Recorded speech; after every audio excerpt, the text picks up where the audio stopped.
'Cause I am yours and you are mine.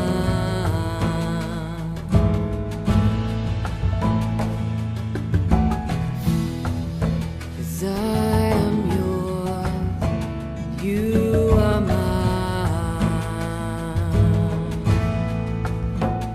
You are mine.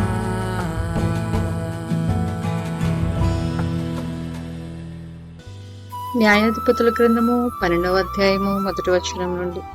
ఎఫ్రాయిములు కూడుకొని ఉత్తర దిక్కునకు పోయి నీవు అమ్మోనీలతో యుద్ధము చేయబోయినప్పుడు నీవు వచ్చుటకు మమ్మునేల పిలువలేదు, నీవు కాపురమున్న నీ ఇంటిని అగ్నితో కాల్చివేయదుమని యెఫ్తాతో చెప్పగా, యెఫ్తా నాకును నా జనులకును అమ్మోనీలతో గొప్ప కలహము కలిగినప్పుడు నేను మిమ్మల్ని పిలిచితిని కాని మీరు వారి చేతులలో నుండి నన్ను రక్షింపలేదు.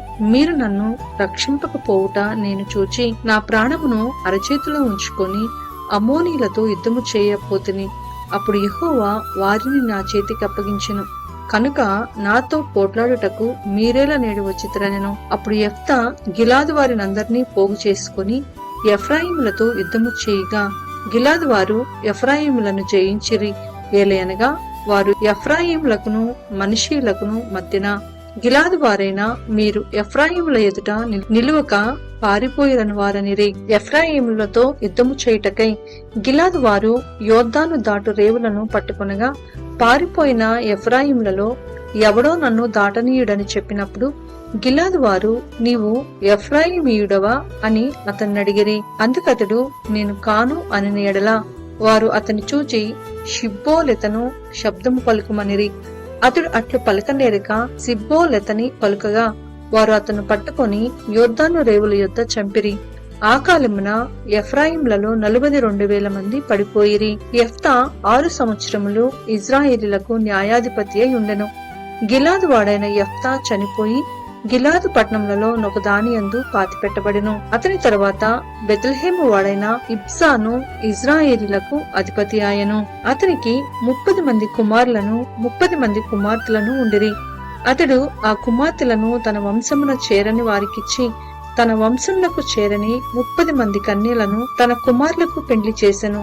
అతడు 7 ఏళ్లు ఇజ్రాయేలులకు అధిపతిగా నుండెను. ఇబ్సాను చనిపోయి బెత్లెహేములో పాతిపెట్టబడెను. అతని తరువాత జెబూలూనుడైన ఏలోను ఇజ్రాయేలులకు అధిపతి ఆయను. అతడు 10 ఏండ్లు ఇజ్రాయేలులకు అధిపతిగా నుండెను. జెబూలూనీయుడైన ఏలోను చనిపోయి జెబూలూను దేశమందలి అయ్యాలోనులోను పాతిపెట్టబడెను. అతని తరువాత పిరాతోనీయుడైన హిల్లేలు కుమారుడగు అబ్దోను ఇజ్రాయేలీలకు అధిపతి ఆయను. అతనికి 40 మంది కుమారులను 30 మంది మనువులను ఉండిరి. వారు 70 గాడిద పిల్లలనెక్కి తిరుగువారు.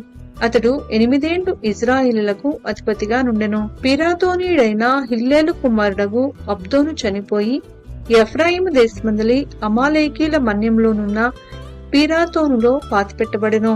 న్యాయాధిపతుల గ్రంథము 13వ అధ్యాయము 1వ వచనం నుండి. ఇజ్రాయేలీలు మరలా యెహోవా దృష్టికి దోషులు కాగా యెహోవా 40 సంవత్సరములు వారిని ఫిలిష్తీయుల చేతికి అప్పగించెను. ఆ కాలమున దాను వంశస్థుడును జొరియా పట్టణస్థుడును నైన మానోహ అన్నొకడుండెను. అతని భార్య గొడ్రాలై కానుపలేక యుండెను. యెహోవా దూత ఆ స్త్రీకి ప్రత్యక్షమై, ఇదిగో నీవు గొడ్రాలవు, నీకు కానుపు లేకపోయెను. అయితే నీవు గర్భవతివై కుమారుని కందువు. కాబట్టి నీవు జాగ్రత్తగా ఉండి ద్రాక్షారసమునే కాని మద్యమునే కాని త్రాగకుండుము, అపవిత్రమైన దేనినైనను తినకుండుము. నీవు గర్భవతివై కుమారుని కందువు. అతని తల మీద మంగళకత్తి వేయకూడదు. ఆ బిడ్డ గర్భమున పుట్టినది మొదలుకొని దేవునికి నాజీరు చేయబడిన వాడై ఫిలిష్తీయుల చేతిలో నుండి ఇజ్రాయేలులను రక్షింప మొదలుపెట్టునని ఆమెతో అనగా, ఆ స్త్రీ తన పెనిమిటి ఎద్దుకు వచ్చి, దైవజనుడొకడు నా ఎద్దుకు వచ్చెను. అతని రూపము దేవదూత రూపమును పోలినదై మిక్కిలి భీకరముగా ఉండెను. అతడు ఎక్కడి నుండి వచ్చెనో నేను అడగలేదు. అతడు తన పేరు నాతో చెప్పలేదు. కాని ఆలకించుము, నీవు గర్భవతివై కుమారుని కందువు. కాబట్టి నీవు ద్రాక్షారసమునే కాని మద్యమునే కాని త్రాగకుందుము, అపవిత్రమైన దేనినైనను తినకుండుము. ఆ బిడ్డ గర్భమున పుట్టినది మొదలుకొని చనిపోవు వరకు దేవునికి నాజీరు చేయబడిన వాడై ఉండునని నాతో చెప్పెననెను. అందుకు మనోహ, నా ప్రభువా, నీవు పంపిన దైవజనుడు మరలా మా యొద్దకు వచ్చి పుట్టబోవు ఆ బిడ్డకు మేము ఏమేమి చేయవలనో దానిని మాకు నేర్పునట్లు దయచేయమని యెహోవాను వేడుకొనగా దేవుడు మనోహ ప్రార్థన ఆలకించెను కనుక ఆ స్త్రీ పొలంలో కూర్చుండగా దేవుని దూత ఆమెను దర్శించెను. ఆ సమయమున ఆమె పెనుమిటి అయిన మనోహ ఆమె యొద్ద ఉండలేదు కనుక ఆ స్త్రీ త్వరగా పరిగెత్తి ఆనాడు నా యొద్దకు వచ్చిన పురుషుడు నాకు కనబడినని అతనితో చెప్పెను. అప్పుడు మనోహ లేచి తన భార్య వెంబడి వెళ్లి ఆ మనుషుని యొద్దకు వచ్చి, ఈ స్త్రీతో మాట్లాడిన వాడవు నీవేనా అని అతన్ని అడగగా అతడు నేనే అనెను. అందుకు మనోహ, కావున నీ మాట నెరవేరినప్పుడు ఆ బిడ్డ ఎట్టివాడవునో అతని చేయవలసిన కార్యమేమిటో తెలుపమని మనవి చేయగా, యెహోవా దూత, నేను ఆ స్త్రీతో చెప్పినదంతయు ఆమె చేసుకొనవలెను. ఆమె ద్రాక్షావల్లి నుండి పుట్టినదేదియూ తినకూడదు. ఆమె ద్రాక్షారసమునైనను మద్యమునైనను త్రాగకూడదు. అపవిత్రమైన దేనినైనను తినకూడదు.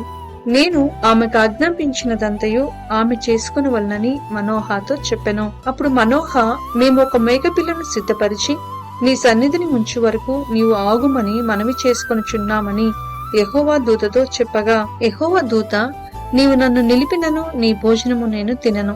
నీవు దహన బలి అర్పించనుద్దేశించిన ఎడల యెహోవాకు దాన్ని నర్పింపవలెనని మనోహతో చెప్పెను.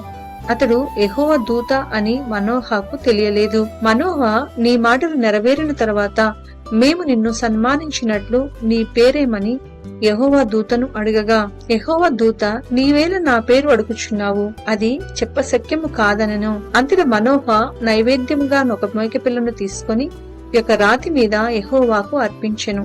మనోహయు అతని భార్యయు చూచుచుండగా ఆ దూత యొక్క ఆశ్చర్య కార్యం చేసెను.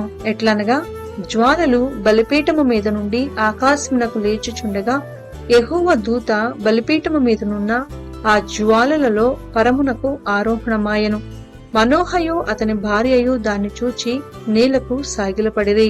ఆ తరువాత యెహోవా దూత మరలా మనోహకును అతని భార్యకును ఇక ప్రత్యక్షము కాలేదు. ఆయన యెహోవా దూత అని మనోహ తెలుసుకుని, మనము దేవుణ్ణి చూచితిమి కనుక మనము నిశ్చయముగా చనిపోదుమని తన భార్యతో అనగా, అతని భార్య, యెహోవా మనలను చంపగోరిన ఎడల ఆయన దహన బలికి నైవేద్యమును మన చేత అంగీకరింపడు, ఈ సంగతులన్నిటినీ మనకు చూపింపడు, ఈ కాలమున ఇట్టి సంగతులను మనకు వినిపింపడని అతనితో చెప్పెను. తరువాత ఆ స్త్రీ కుమార్ని కని అతనికి సంసోను అని పేరు పెట్టెను. ఆ బాలుడు ఎదిగినప్పుడు యెహోవా అతన్ని ఆశీర్వదించెను. మరియు యెహోవా ఆత్మ జొర్యాకును ఎష్తాయేలుకును మధ్యనున్న మహనెదానులో అతని రేపుటకు మొదలుపెట్టెను. న్యాయాధిపతుల గ్రంథము 14వ అధ్యాయము 1వ వచనం నుండి. సంసోను తిమ్నాతునకు వెళ్లి తిమ్నాతులో ఫిలిష్తీల కుమార్తెలలో ఒకతను చూచెను. అతడు తిరిగి వచ్చి, తిమ్నాతులో ఫిలిష్తీల కుమార్తెలలో ఒకతను చూచితిని, మీరు ఆమెను నాకిచ్చి పెండ్లి చేయవలనని తన తల్లిదండ్రులతో అనగా, వారు నీ స్వజనుల కుమార్తెలలోనే కాని నా జనులలోనే కాని స్త్రీ లేదనుకుని సున్నతి పొందని ఫిలిష్తీలలో నుండి కన్యను తెచ్చుకొనుటకు వెళ్ళుచున్నావా అని అతన్ని అడిగిరి. అందుకు సంసోను, ఆమె నాకిష్టమైనది కనుక ఆమెను నా కొరకు తెప్పించమని తన తండ్రితో చెప్పెను. అయితే ఫిలిష్తీలకేమైనా చేయుటకై యెహోవా చేత అతడు రేపబడినన్న మాట అతని తల్లిదండ్రులు తెలుసుకొనలేదు. ఆ కాలమున ఫిలిష్తీలు ఇజ్రాయేలీలను ఏలుచుండిరి. అప్పుడు సంసోను తన తల్లిదండ్రులతో కూడా తిమ్నాతునకు పోయి తిమ్నాతు ద్రాక్ష తోటల వరకు వచ్చినప్పుడు కొదమసింహము అతని ఎదుటికి బొబ్బరించుచూ వచ్చెను. యెహోవా ఆత్మ అతనిని ప్రేరేపింపగా అతని చేతిలో ఏమీ లేకపోయినను ఒకడు మేకపిల్లను చీల్చినట్లు అతడు దానిని చీల్చెను.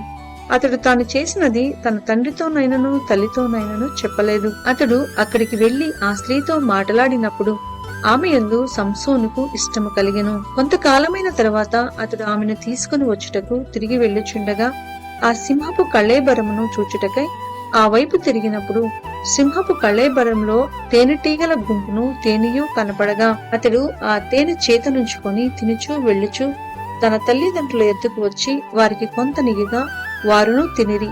అయితే తాను సింహపు కళేబరంలో నుండి ఆ తేనెను తీసిన సంగతి వారికి తెలియచేయలేదు. అంతటా అతని తండ్రి ఆ స్త్రీని చూడబోయినప్పుడు సంసోను విందు చేసెను. అచ్చటి పెండ్లి కుమారులు అట్లు చేయుట మర్యాద. వారు అతన్ని చూచినప్పుడు అతని యొద్ద నుండుటకు 30 మంది స్నేహితులను తోడుకొని వచ్చిరి. అప్పుడు సంసోను, మీకిష్టమైన ఎడల నేను మీ ఎదుట ఒక విప్పుడు కథను వేసేదను. మీరు ఈ విందు జరుగు 7 దినములలోగా దాని భావమును నాకు తెలిపిన ఎడల నేను 30 సన్నపు నారబట్టలను 30 దుస్తులను మీకిచ్చేదను. మీరు దాన్ని నాకు తెలుపలేకపోయిన ఎడల మీరు 30 సన్నపు నారబట్టలను 30 దుస్తులను నాకియ్యవలెనని వారితో చెప్పగా వారు మేము ఒప్పుకొందుము, నీవిప్పుడు కథను వేయమని అతనితో చెప్పిరి. కాగా అతడు బలమైన దానిలో నుండి తీపి వచ్చెను, తిను దానిలో నుండి తిండి వచ్చెను అనెను. 3 దినములలోగా వారు ఆ విప్పుడు కథ భావమును చెప్పలేకపోయిరి. 7వ దినమున వారు సంసోను భార్యతో ఇట్లు అనిరి, నీ పెనిమిటి ఈ విప్పుడు కథ భావమును మాకు తెలుపునట్లు అతన్ని లాలన చేయుము. లేని ఎడల మేము అగ్ని వేసి నిన్ను నీ తండ్రి ఇంటి వారిని కాల్చివేసిదము. మా ఆస్తిని స్వాధీనపరుచుకున్నటకే మమ్మను పిలిచితిరా అనిరి. కాబట్టి సంసోను భార్య అతని పాదముల యొద్దపడి ఏడ్చుచు, నీవు నన్ను ద్వేషించితివి గాని ప్రేమింపలేదు. నీవు నా జనులకు ఒక విప్పుడు కథను వేసితివి, దాన్ని నాకు తెలుపునైతివి అనగా అతడు, నేను నా తల్లిదండ్రులకైనను దాన్ని తెలుపలేదు, నీకు తెలుపుదునా అనినప్పుడు ఆమె వారు విందు దినములు 7 అతని యొద్ద ఏడ్చుచూ వచ్చెను. 7వ దినమున ఆమె అతని తొందర పెట్టినందున అతడు ఆమెకు దాన్ని తెలియచేయగా ఆమె తన జనులకు ఆ విప్పుడు కథను తెలిపెను. 7వ దినమున సూర్యుడు అస్తమింపక మునుపు ఆ ఊరి వారు, తేనె కంటే తీపినైనదేది, సింహము కంటే బలమైనదేది అని అతనితో అనగా అతడు నా దూడతో దున్నకపోయిన ఎడల నా విప్పుడు కథను విప్పలేకయుందురని వారితో చెప్పెను. యెహోవా ఆత్మ అతని మీదికి మరలా రాగా అతడు అష్కెలోనుకు పోయి వారిలో 30 మందిని చంపి వారి సొమ్మును దోచుకుని తన విప్పుడు కథ భావమును చెప్పిన వారికి బట్టలనిచ్చెను. అతడు కోపించి తన తండ్రి ఇంటికి వెళ్ళగా అతని భార్య అతడు స్నేహితునిగా భావించుకొనిన అతని చెలికానికి ఇయ్యబడెను.